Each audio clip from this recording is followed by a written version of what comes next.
आपके अपने YouTube channel global science IQ में आप सभी लोगों का मैं हार्दिक स्वागत करती हूँ। इसी के साथ साथ आप सभी लोगों को गुड इवनिंग।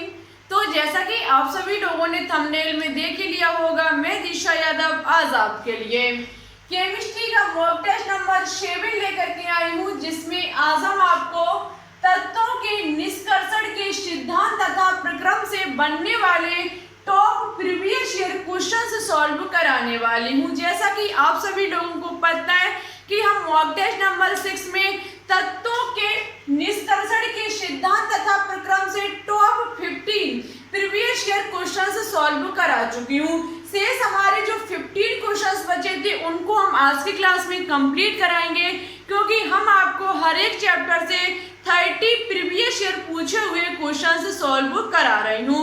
सभी क्वेश्चंस आपके एग्जाम के लिए बहुत ही इम्पोर्टेंट एंड कीमती क्वेश्चंस हैं। साथ ही साथ यहाँ से बनने वाले हर एक पॉइंट को हम आपके तक पहुँचाने की पूरी कोशिश करेंगे।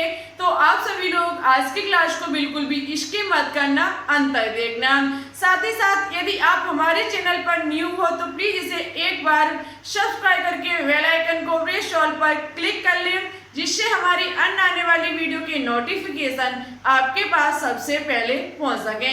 देखो स्टूडेंट्स, हम आपसे ज़्यादा कुछ नहीं मांगते हैं, ओनली एक शेयर और एक सब्सक्राइब मांगते हैं। आपको पता है कि हम 1K सब्सक्राइबर के बहुत नज़दीक हैं, ज़्यादा नहीं, ओनली आपको पता है 910 सब्सक्राइबर के कंप्लीट हमारे हो चुके हैं।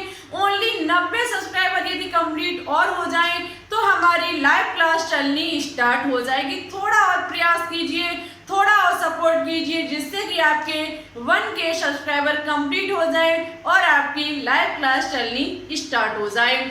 और याद रखना, आज के सभी क्वेश्चंस मेडिकल एग्जाम के लिए बहुत ही इम्पोर्टेंट एंड शानदार क्वेश्चन है। चाहे आप 2021 में किसी की भी तैयारी करते हो मेडिकल लाइन में, सभी के लिए बहुत इम्पोर्टेंट क्वेश्चन है। चाहे वो BSc नर्सिंग हो, चाहे वो CP नेट हो, चाहे वो आपका VHU GSPM पैरामेडिकल एग्जाम, कोई भी एग्जाम हो 2021 में। तो फिर चलिए टाइम ना वेस्ट करते हुए बात करते हैं अपने आज के क्वेश्चन नंबर 16 पर। देखो, क्वेश्चन नंबर 16 को देखने से पहले आपको 15 तक क्वेश्चन अच्छे से कंप्लीट होने चाहिए, जो कि वीडियो मॉक टेस्ट नंबर आपका 6 है। ठीक है, बहुत इंपॉर्टेंट मॉक टेस्ट है, क्योंकि तत्वों के निष्कर्षण के सिद्धांत तथा प्रक्रम से आपके एग्जाम में बहुत ही अच्छे खासे क्वेश्चंस पूछे जाते हैं। चलिए बात करते हैं क्वेश्चन नंबर 16 पर। क्वेश्चन नंबर 16 लिखा हुआ है कि निम्न में से उस मिश्र धातु की पहचान कीजिए जिसमें एक अवयव के रूप में एक अधातु विद्यमान है। ये क्वेश्चन CBSE AIPMT का प्रीवियस ईयर पूछा हुआ क्वेश्चन है। सभी क्वेश्चंस प्रीवियस ईयर पूछे ही क्वेश्चन है। ये सभी क्वेश्चंस नीट की बुक से निकाले हमने। हमारे पास जो लगभग 5-6 नीट की बुक रखी हुई हैं, उनसे ये सभी क्वेश्चंस आपको देखने को मिलते हैं। वो सभी क्वेश्चंस प्रीवियस ईयर पूछे हुए क्वेश्चंस ही हैं। और साथ ही साथ यदि आपको इन सभी क्वेश्चंस की PDF चाहिए तो आप हमारे टेलीग्राम चैनल को ज्वाइन कर सकते हैं, जिसकी लिंक नीचे डिस्क्रिप्शन में डली हुई है। साथ ही साथ हमारे टेलीग्राम ग्रुप को भी ज्वाइन कर सकते हैं, जिसकी लिंक नीचे डिस्क्रिप्शन में डली हुई है। और आपको बता देते हैं, टेलीग्राम चैनल का नाम है ग्लोबल साइंस IQ और टेलीग्राम ग्रुप का जो आपका नेम है वो है केमिस्ट्री बाय दिशा यादव। आप दोनों को अच्छे से ज्वाइन कर लीजिए, इससे आपको बहुत ज़्यादा बेनिफिट मिलेगा। तो फिर देखो, क्वेश्चन यहाँ पर पूछ रहा है कि यहाँ पर 4 मिश्र धातु दी गई है आपको, और बताना होगा कि किस में विद्यमान होती है एक अधातु। जैसे कि बात की जाए हमारा इनवार या स्टील, वेल मेटल या फिर ब्रॉन्ज। देखो स्टूडेंट्स, आपको पता होगा इनवार जो हमारी होती है वो आपकी लोहा, आयरन प्लस निकल की मिश्र धातु है। आपको पता है आयरन भी हमारी धातु होती है और निकल भी हमारी एक धातु होती है। ठीक है, ये तो हमारा किसी कीमत पर आंसर राइट नहीं होगा।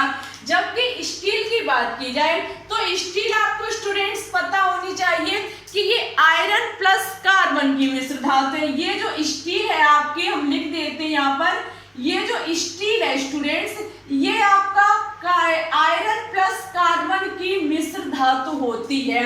आपको पता है आयरन जो होता है वो एक हमारा मेटल, एक धातु होती है, जबकि कार्बन जो होती है वो एक हमारी अधातु होती है, नॉन मेटल होता है, जो कि पी ब्लॉक के अंतर्गत आता है। तो इस क्वेश्चन का ऑप्शन नंबर बी जो होगा वो राइट आंसर होगा। स्टील हमारी एक ऐसी मिश्र धातु है जिसमें एक अधातु विद्यमान होती है। क्वेश्चन देख लीजिए स्टूडेंट्स, कितना शानदार पूछा गया है।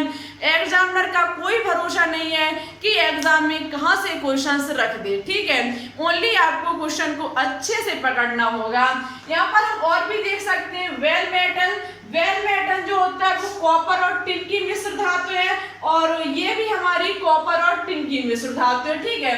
तो ये हमारी दोनों सभी जो हमारी तीन ऑप्शन ए, सी और डी हैं, ये हमारी धातुओं की मिश्र धातु है, जबकि इसमें एक धातु और एक अधातु विद्यमान होती है।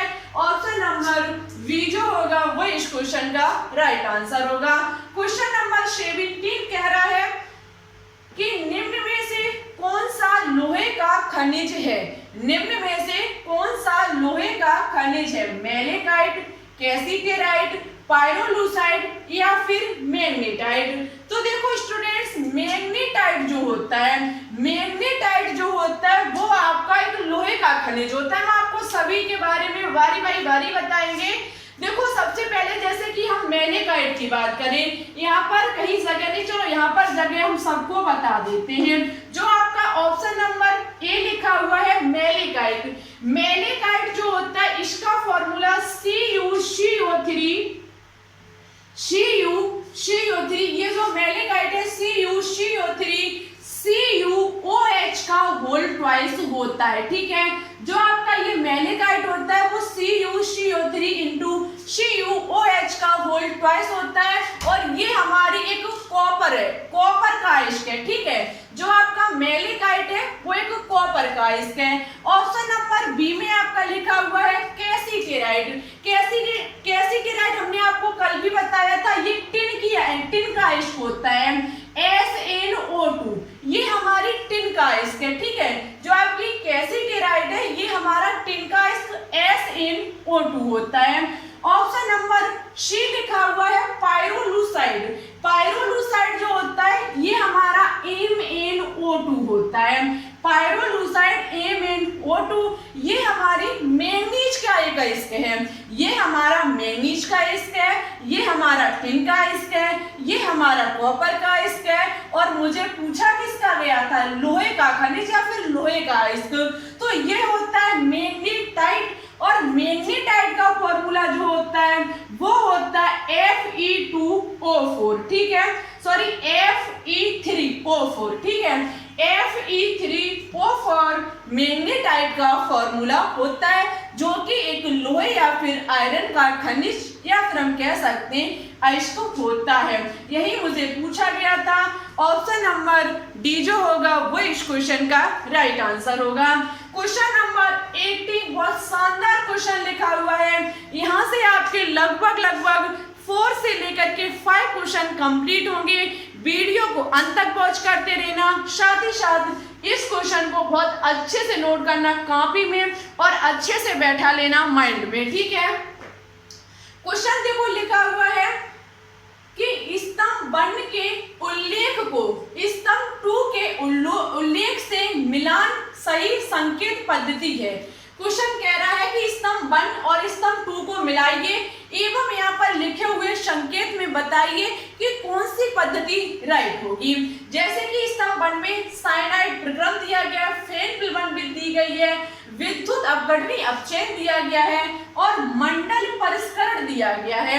स्तंभ 2 में अतिशुद्ध दिया गया है, ZnS का प्रसाधन दिया गया है, एल्यूमिनियम का निष्कर्षण दिया गया है, और आपको AU कहने का मतलब है आपको सोने का निष्कर्षण दिया गया है।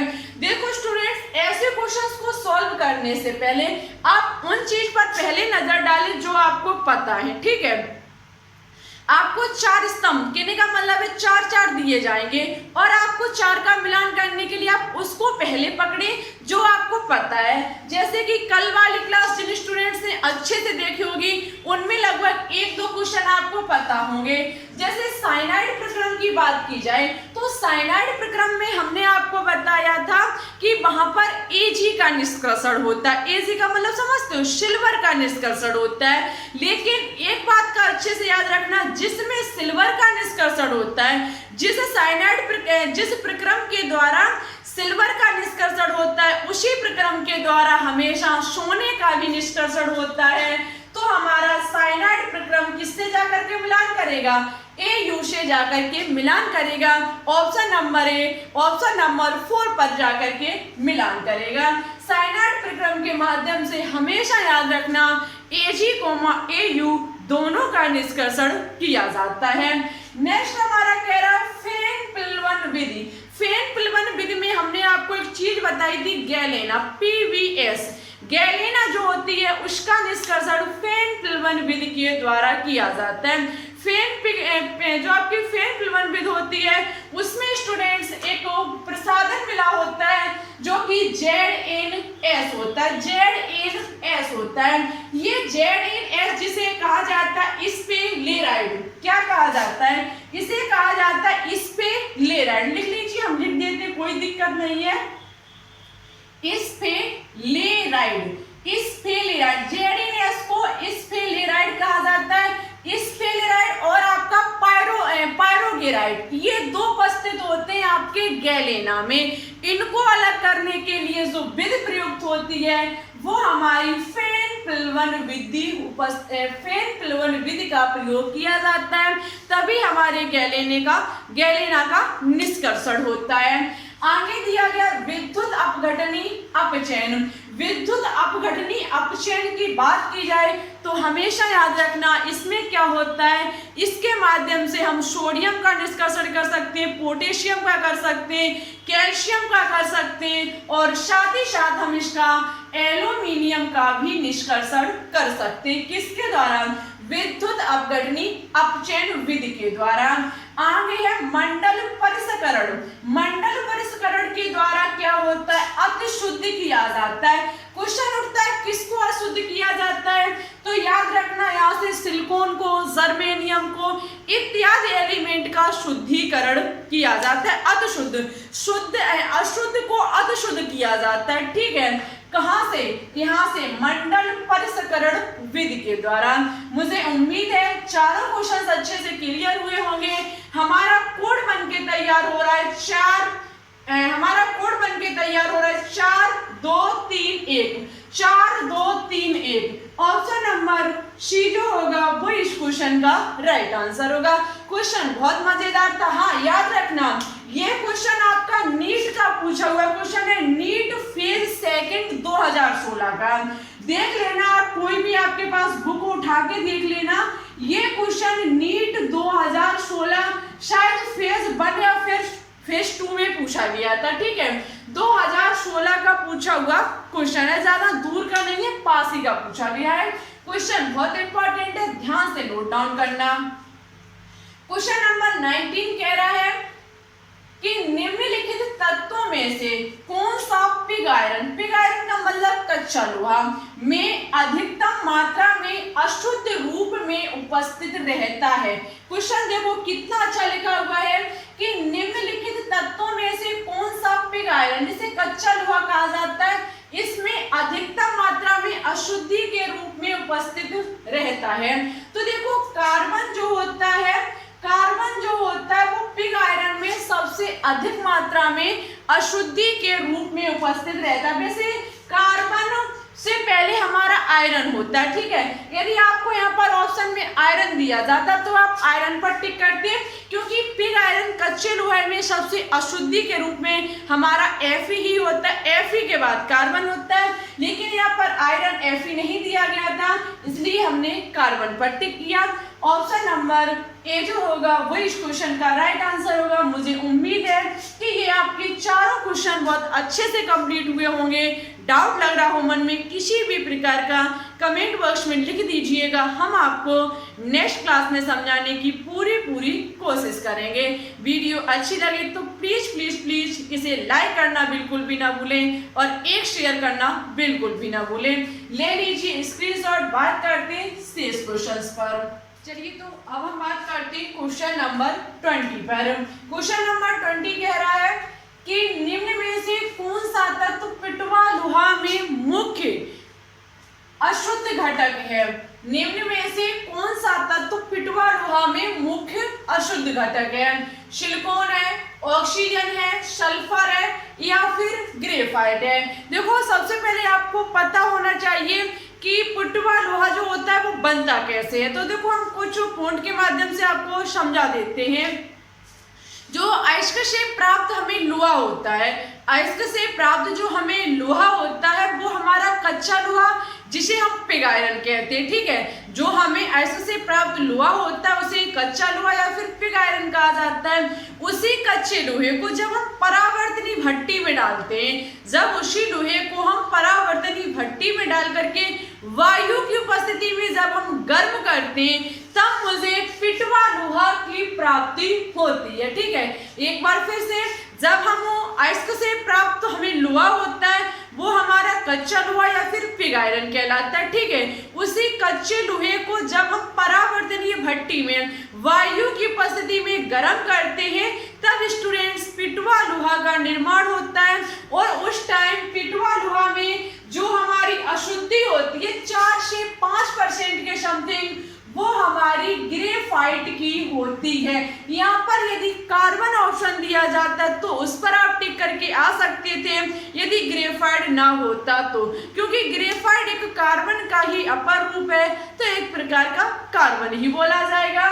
तो इसका ऑप्शन नंबर डी जो होगा वो इस क्वेश्चन का राइट आंसर होगा। बहुत इंपॉर्टेंट क्वेश्चन है।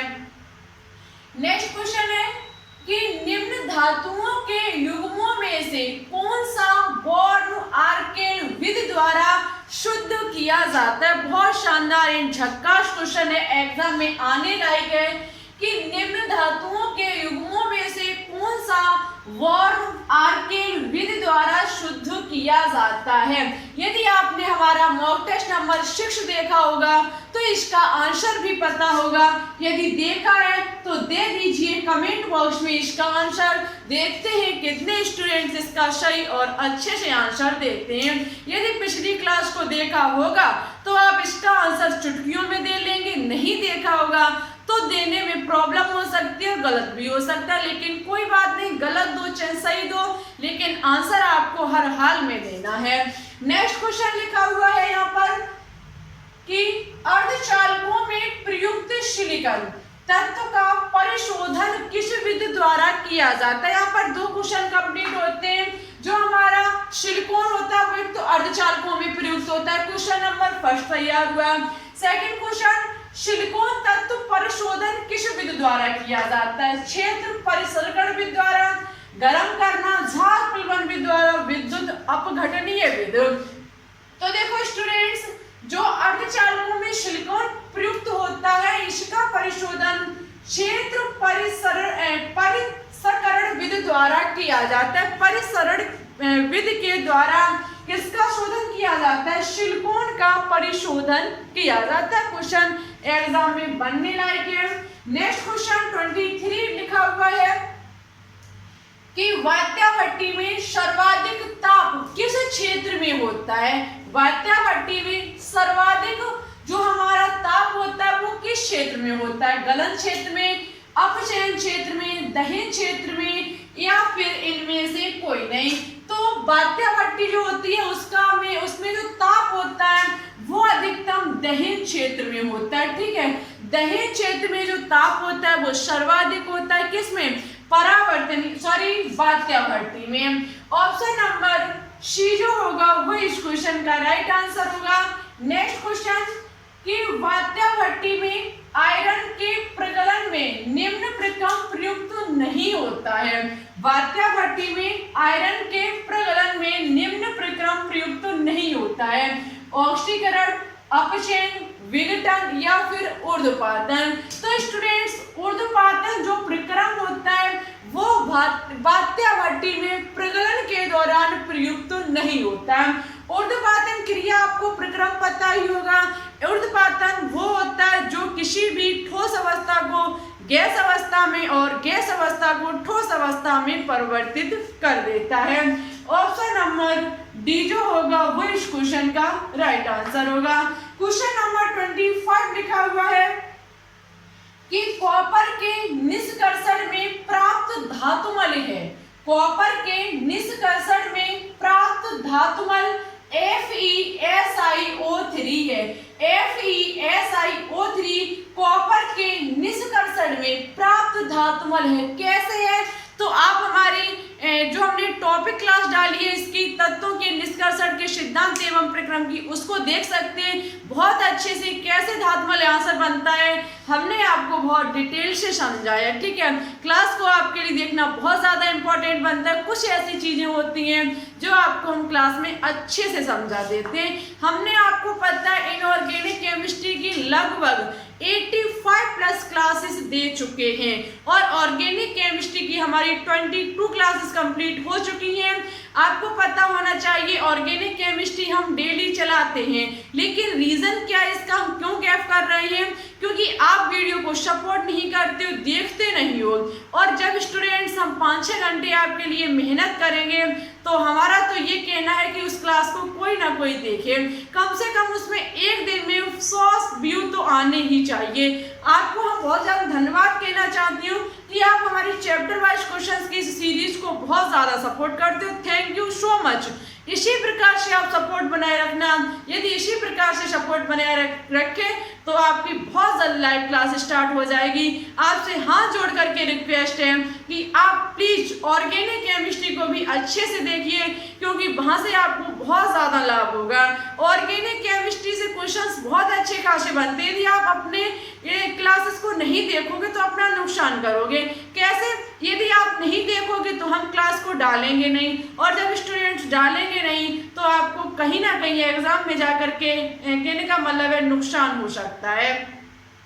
तो क्लास को ज़्यादा से ज़्यादा सपोर्ट कीजिए जिससे कि हम आपकी ऑर्गेनिक केमिस्ट्री को कंटिन्यू कर सकें। और हमारे कुछ चैप्टर इनऑर्गेनिक केमिस्ट्री के भी रह चुके हैं। शायद मैंने अभी आपको धातु नहीं पढ़ाया है, हम उसको भी पढ़ाएंगे। और एक चैप्टर और है रासायनिक बल गति, उसको भी हम कराएंगे, ठीक है। और सपोर्ट यदि आपका प्यार मिलता रहा तो हम आपको 100% प्रॉमिस करते हैं कि ऑर्गेनिक केमिस्ट्री को भी हम पूरी आपको कराएंगे। आपके बहुत अच्छे खासे चैप्टर उसमें जो डले हुए हैं, जैसे कि आपका एल्कोहल हुआ, ईथर हुआ, कीटोन हुआ, और साथ ही साथ सबसे इम्पोर्टेंट जैवड है, बहुलक है, दैनिक जीवन में काम आने वाली रसायन है। बहुत शानदार होगी आपके टॉपिक हैं, हम इन्हें ज़रूर कंप्लीट कराएंगे एग्जाम तक, क्योंकि एग्जाम ज़्यादा दूर नहीं है। सब लोगों का कहना है, वेबसाइट पर भी दिया जा रहा है कि इसका एग्जाम जो है वो शायद अक्टूबर में हो सकता है, ठीक है। यहाँ तक है, वहाँ तक अक्टूबर लास्ट तक तो हर हाल में इसके फॉर्म आ ही जाएंगे। तो आपके पास ओनली 1 मंथ है। जितनी कोशिश कर सको स्टूडेंट्स उतनी मेहनत कर लो। जितनी मेहनत करोगे वो आपके लिए उतना ही फायदेमंद रहेगा, क्योंकि मेहनत करने वालों की कभी हार नहीं होती है। मेहनत करोगे तो सफलता भी आपके कदमों को चूमेगी, और जितनी अधिक मेहनत होगी आपको आपका नतीजा सामने दिखाई देगा, ठीक है। तो मेहनत कर लीजिए अच्छे से, जिससे कि आपके डॉक्टर बनने का सपना साकार हो सके। यदि सपोर्ट करते रहे पक्का ऑर्गेनिक केमिस्ट्री को स्टार्ट करेंगे। देखते हैं कितने स्टूडेंट सपोर्ट करते हैं और कितने के आज कमेंट आते हैं ऑर्गेनिक केमिस्ट्री के। आते हैं बहुत सारे स्टूडेंट्स के, लेकिन जितना कहते हैं उतना प्यार नहीं दिखाते उस क्लास को। यदि ज़्यादा से ज़्यादा प्यार दिखाओगे तो ज़रूर क्लास आपके लिए हम डालेंगे। तो फिर यहाँ पर हमारी 25 क्वेश्चंस कंप्लीट होते हैं। शेष 5 क्वेश्चंस पर हम चर्चा करेंगे, तो इसके लिए लीजिए स्क्रीनशॉट और प्लीज़ क्लास को शेयर जरूर कर देना।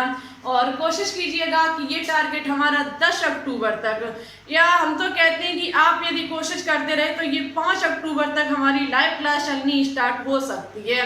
ना तो ज़्यादा मजा आने देना, 10 अक्टूबर तक लाइव क्लास चलवाने की कोशिश करना स्टूडेंट्स।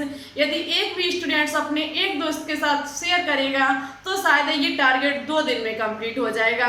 कर दीजिए टारगेट को कंप्लीट, और चैप्टर चैप्टर वाइज क्वेश्चंस को पढ़िए, लाइव क्लास में दीजिए फेस टू फेस जवाब, जिससे कि आपको और ज़्यादा मजा आए पढ़ने में। यदि सपोर्ट करोगे तो ये ज़रूर एक दिन संभव होगा, तो कोशिश कीजिएगा, ठीक है। आपसे बस इतना ही कहना है कि कोशिश लगातार करते रहिए, आप अपनी पढ़ाई को भी अच्छे से कीजिए और चैनल को भी थोड़ा सपोर्ट कीजिए, क्योंकि हम आपके लिए इतनी मेहनत करते हैं, तो आपका भी फर्ज बनता है एक शेयर और एक सब्सक्राइब कराने का। तो चलिए अब हम बात करते हैं शेष क्वेश्चंस पर।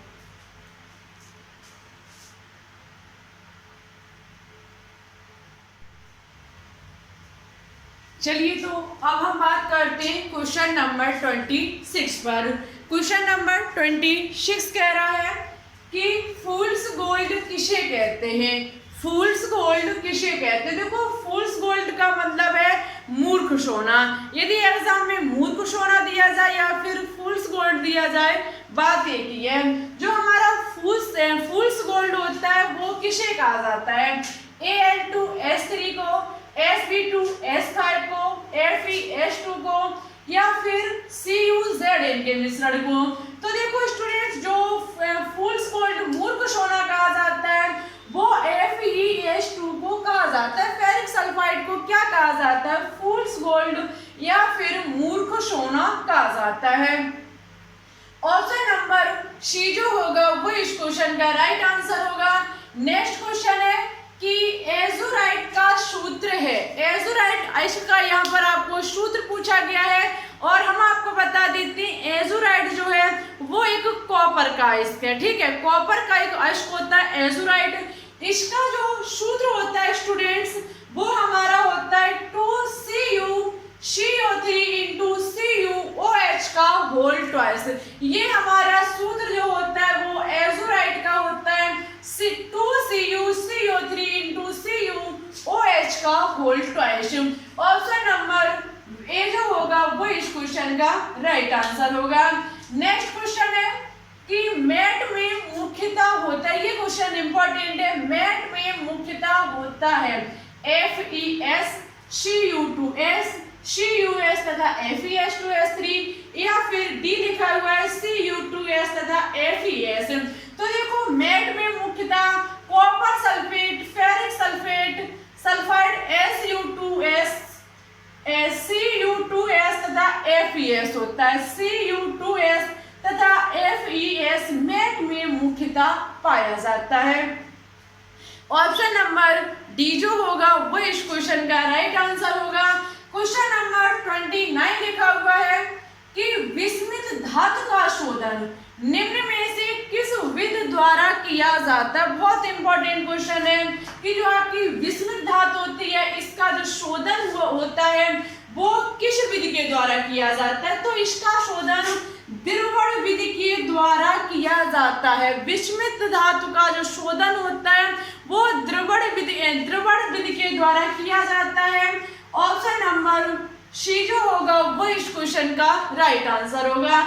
बात करते हैं आज के नेक्स्ट और लास्ट क्वेश्चन पर, क्वेश्चन नंबर 30 पर, कि निम्न में से कौन से अश्व का सांद्रण फेन प्लवन विधि द्वारा किया जाता है।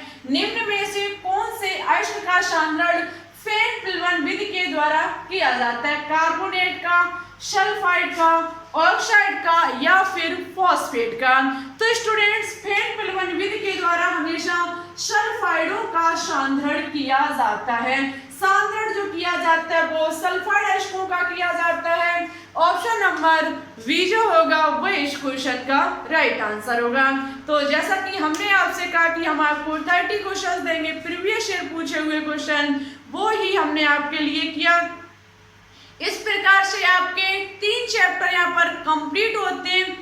3 चैप्टर की हम चैप्टर वाइज क्वेश्चंस की जो हमारी सीरीज चल रही है उसमें कंप्लीट करा चुके हैं। फर्स्ट था आपका परमाणु संरचना, सेकंड था तत्वों का वर्गीकरण, और ये फोर्थ है हमारा तत्वों के निष्कर्षण के सिद्धांत तथा प्रक्रम। इस प्रकार से आपके 3 चैप्टर के 7 मॉक टेस्ट के द्वारा हमने कंप्लीट कराए। सभी में हमने आपको 30 क्वेश्चंस कंप्लीट कराए। सभी क्वेश्चंस प्रीवियस ईयर पूछे हुए क्वेश्चंस थे। स्टूडेंट्स, यदि चैप्टर वाइज क्वेश्चंस की सीरीज को यदि आप अच्छे से देखते हो तब भी आपको बहुत ज़्यादा एग्जाम में लाभ ही मिलेगा, बेनिफिट बहुत ज़्यादा मिलेगा। तो आप इन चैप्टर वाइज क्वेश्चंस की तैयारी अच्छे से करते रहें और साथ ही साथ क्लास कैसी लगी जरूर बताएं। अब हम जो पिछली क्लास में एक क्वेश्चन होमवर्क में दिया था उसका सबसे पहले आंसर बताएंगे और साथ ही साथ किन स्टूडेंट्स ने उसका आंसर दिया उनके हम नाम मिलेंगे। क्वेश्चन था कि गालक अगलनीय अशुद्धियों के साथ मिलकर के किसका निर्माण करते हैं, तो इसका ऑप्शन नंबर जो बी था वो राइट आंसर था। देखो स्टूडेंट्स, गालक वे पदार्थ होते हैं जो अगलनीय अशुद्धियों के साथ क्रिया करके गलनीय धातुमल का निर्माण करते, ठीक है। और गालक हमारे दो प्रकार के होते हैं, क्षारीय गालक और अम्लीय गालक। ये हमारे अगलनीय अशुद्धियों के साथ क्रिया करते हैं और गलनीय धातुमल का निर्माण करते हैं। इसका जो आंसर दिया है वो बहुत सारे स्टूडेंट्स ने अच्छे से दिया है, मुझे बहुत अच्छा लगा। नाम है महेंद्र यादव, आकांक्षा शंकवार, इमरान अहमद, प्रतीक्षा यादव, महिनी अपाल और शिवू। इन सभी स्टूडेंट्स ने बिल्कुल सही और अच्छे से दिया। एक स्टूडेंट्स और थी आकांक्षा चौरसिया, उनका आंसर गलत था, लेकिन कोई बात नहीं डियर, आप लगातार कोशिश करते रहिए, आपका भी आंसर सही जाएगा। लेकिन मुझे आप पर बहुत ज्यादा गर्व है कि आपने किसी की कॉपी नहीं किया। आपने क्वेश्चन का आंसर बेशक दिया लेकिन किसी की कॉपी करके नहीं दिया, क्योंकि सभी स्टूडेंट्स ने बी लिखा था, आपने डी लिखा था, ठीक है। लेकिन मैंने इसलिए आपका नाम लिया क्योंकि बहुत सारे स्टूडेंट्स अब देखते हैं कि 4-5 बच्चों ने इसका आंसर ये बता तो हम भी इसी को डालते हैं, तो आपने ऐसा नहीं किया। मुझे बहुत गर्व फील है आपके ऊपर। आप इसी प्रकार से कोशिश करते रहिए, आज गलत हुआ कल आपका आंसर सही भी आएगा, ठीक है। सभी स्टूडेंट्स को मेरी तरफ से थैंक यू सो मच। लगातार आप ऐसे ही कोशिश करते रहिए, आपका 2021 में सपना जरूर पूरा होगा। और इसी के साथ साथ हम आपसे विदाई लेंगे और उससे पहले आप हमारे चैनल पर न्यू हो तो प्लीज इसे एक बार सब्सक्राइब करके बेल आइकन को बेल ऑल पर क्लिक जरूर कर लें। आपसे वही बात फिर कहेंगे कि एक शेयर और एक सब्सक्राइब करा दीजिए, ज्यादा कुछ ना कहते हुए एक शेयर को और एक सब्सक्राइब को बढ़ा दीजिए। कोशिश कीजिए कि मॉक टेस्ट आपके 10 ना हो पाए, ये आपके 10 मॉक टेस्ट ना हो पाए और 11वां मॉक टेस्ट आपका लाइव क्लास में ही चले। इतना प्रयास कीजिए जल्द से जल्द कराने की। नेक्स्ट मॉक टेस्ट जो आपको मिलेगा वो किससे होगा, ये हम आपको टेलीग्राम चैनल और टेलीग्राम ग्रुप दोनों पर सेंड कर देंगे। आप हमारे दोनों चैनल और ग्रुप को ज्वाइन कर लीजिए, लिंक नीचे डिस्क्रिप्शन में डली हुई है। बिल्कुल देरी ना करें, यदि जानना चाहते हो कि नेक्स्ट मॉक टेस्ट नंबर 8 किस चैप्टर पर आएगा तो आज ही टेलीग्राम चैनल और ग्रुप को ज्वाइन कर लीजिए, ठीक है। उसी पर हम बताएंगे कि हम क्या लाएंगे आपके लिए नेक्स्ट मॉक टेस्ट में। वही मॉक टेस्ट होगा जो हम आपको टॉपिक पढ़ा चुके हैं और हमारी कोशिश रहेगी ऑर्गेनिक केमिस्ट्री को भी डालेंगे हम, लेकिन आपके सपोर्ट करने पर ही। और आपके धात ये जो चैप्टर बचे हुए हैं इनको भी हम कंप्लीट कराएंगे क्योंकि समय ज़्यादा नहीं है आपके एग्जाम का। तो आप लोग सपोर्ट करते रहिए, हम आपके लिए पूरी हेल्प करेंगे। इसी प्रकार से मेरी क्लास में यदि अच्छी लगती हो आपको तो प्लीज इसे लाइक करें, दोस्तों के साथ शेयर करें, चैनल पर न्यू हो तो सब्सक्राइब करें, साथ ही साथ टेलीग्राम चैनल और ग्रुप को ज्वाइन कर लीजिए। चलिए चलते हैं, ज्यादा कुछ ना कहते हुए अपना ख्याल रखना और हाँ अपना स्कोर जरूर बताना। आज की क्लास में आपका स्कोर क्या रहा ये क्लास के अभी कमेंट बॉक्स में कमेंट करके आपको बताना होगा। चलिए चलते हैं फिर, ठीक है। अपना ख्याल रखना, अच्छे से स्टडी को करना और आंसर जरूर देना कमेंट बॉक्स में कमेंट करके। Thanks for watching this video. जय हिंद, जय भारत, ऑल द बेस्ट।